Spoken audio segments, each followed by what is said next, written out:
ఒకవేళ ప్రభుత్వాన్ని పడగొట్టే పోటీ వాళ్ళు పెట్టిండ్రు అనుకో, ఏ దానికైనా నేను సిద్ధం.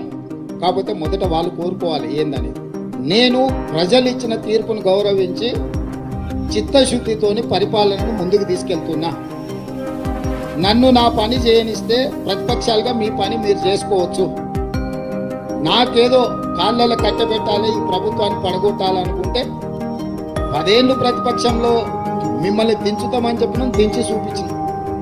ఇప్పుడు కూడా మీ ద్వారా స్పష్టంగా చెప్తున్నా, పడగొట్టాలన్న ఆలోచన మీరు చేస్తే మీరు నిద్ర లేచే లోపల మీ పక్కన ఎవడు ఉండరు, మీరు తొడుక్కున్న బట్టలు కూడా ఉండవు. లేదు చూసుకుంటే ఎమ్మెల్యేల సంగతి చాలా దూరము.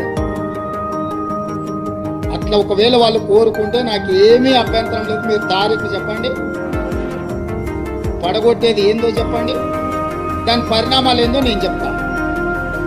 కానీ ఇట్లేదన్నా వ్యవహారం